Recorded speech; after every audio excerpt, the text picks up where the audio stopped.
back. Yes, your boy LA is back. Last time we were here, we were talking about All-Star Weekend. It was the year 380. But I'm back, yes. On the first of the month, too. What better way to start off the month than give you Inside 380 with your boy LA.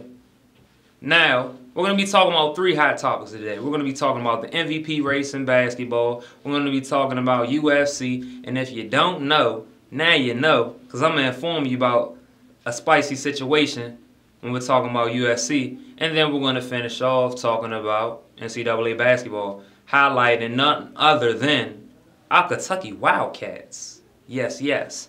Now, our 380 Player of the Week candidates are as follows. You got Russell Westbrook, the freak of nature. You have Ronda Rousey, the scrapper. You got James Harden, Mr. Featherbeard.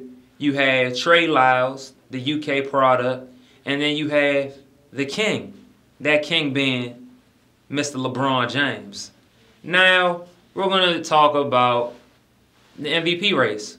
The MVP race right now, it's up for grabs, basically. You got Stephen Curry, you got James Harden, Russell Westbrook, Anthony Davis, LeBron James. Anthony Davis been hurt lately, so right now people talking about these big four guys right here. LeBron James, last 20 games for the Cavs, they're 18-2 with LeBron on the floor. Lost to the Pacers recently, but that doesn't put a blemish or a chink, so to speak, in the armor that the Cavs are sporting so finely right now.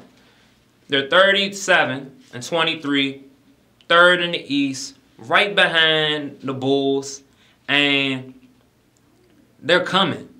And they're coming harder and harder and harder. Yes, they're coming hard. Now, you have James Harden. James Harden isn't doing too bad himself.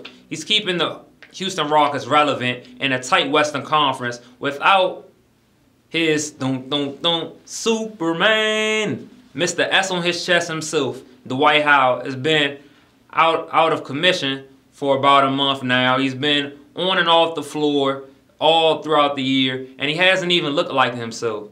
But they're relevant because James Harden, from hitting game winners to beat Phoenix, to hitting crazy step backs, make it Markel Brown on the hoop mixtape. James Harden just gets it done on both ends of the floor. So, why not?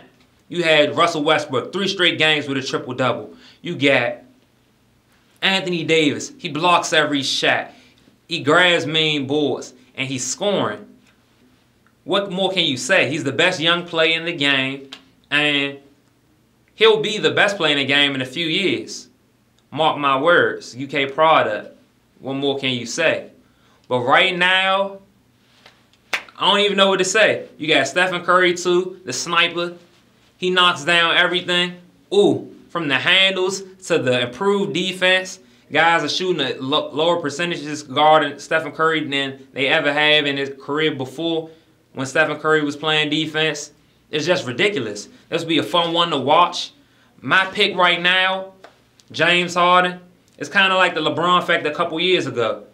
If you don't have your second best player on your team and you're still punching out wins at a high rate with tough competition, hey, that's kudos to you. James Harden's my man right now, but it ain't safe for the beard. It's not safe. You got the animal, Russell Westbrook. You got the king, who always puts on the show. You got Stephen Curry, the Brow, the Pelicans are flapping their wings hard. That's Inside 380 MVP race. We'll be back.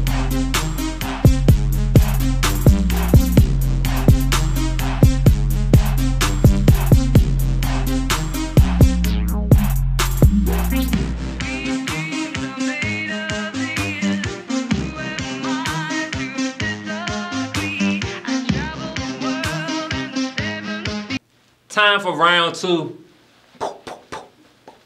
of Inside 380. And this time, round 2 is more about round 1.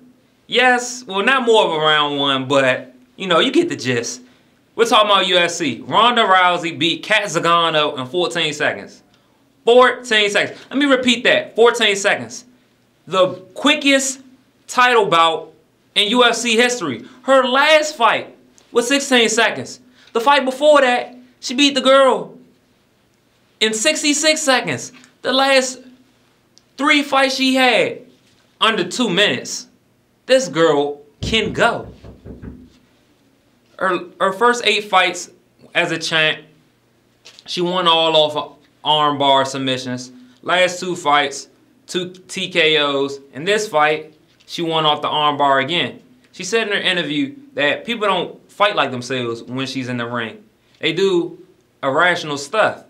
And she said she expected a flying knee in her interview. And what happened? Flying knee occurred. First thing Kat Zingano did, cloop, cloop, cloop, cloop, cloop. Put on the armbar, it was a wrap. She started tapping immediately. It was over before you even knew it. If you don't believe it, just watch. Simple as that. Now, she is a submission specialist, great striker. The girl is a beast. I wouldn't fight her. She beat a girl in 14 seconds. I can't even eat a bag of Doritos in 14 seconds. I can't even tie my shoes in 14 seconds. There's so many things that I can't do in 14 seconds, and she beat a girl in 14 seconds. Like, can you fathom that? Just ridiculous. Ridiculous.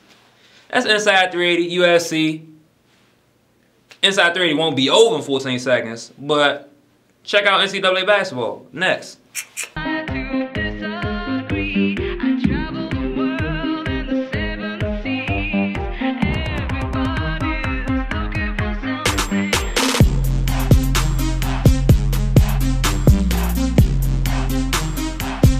Hello, 380 is about to finish off with NCAA basketball. Now, before we talk about the Cats, the first thing I want to talk about is BYU beating Gonzaga. Now, it's really not much of a story because, you know, ESPN obviously already covered it. It's old news. They won 73-70 over the Zags.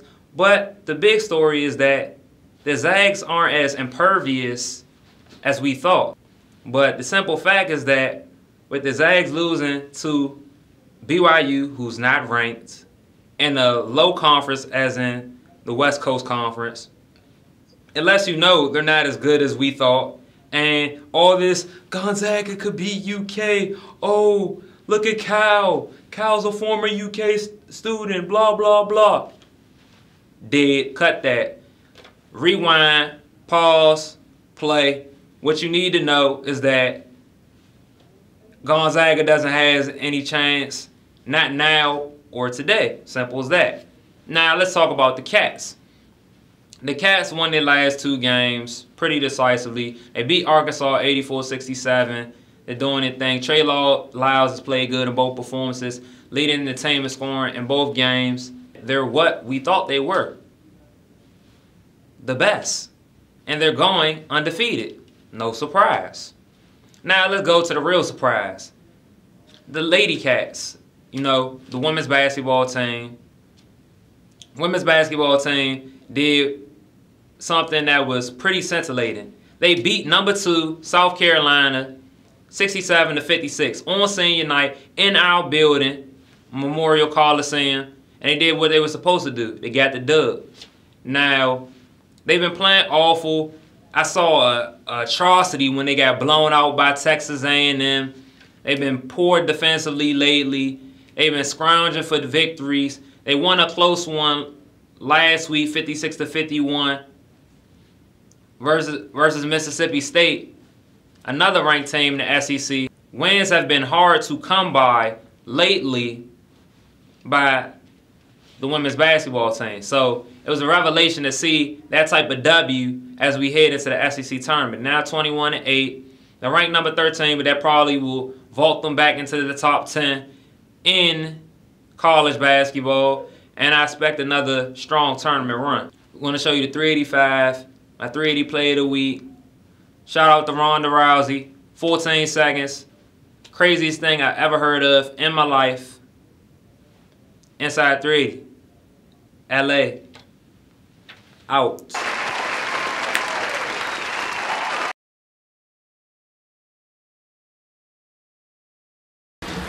So you don't know what Harden's going to do. Will he pull up and shoot the three? He did that right before the half. Or he could drive on you. The buzzer, but what an all-American move by James Harden. MVP move. And the crowd in Toyota Center loves it. Harden with 24 points.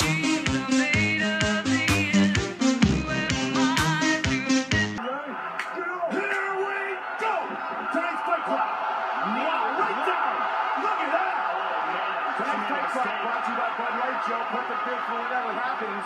Ronda wants to make it happen quickly. There's the arm.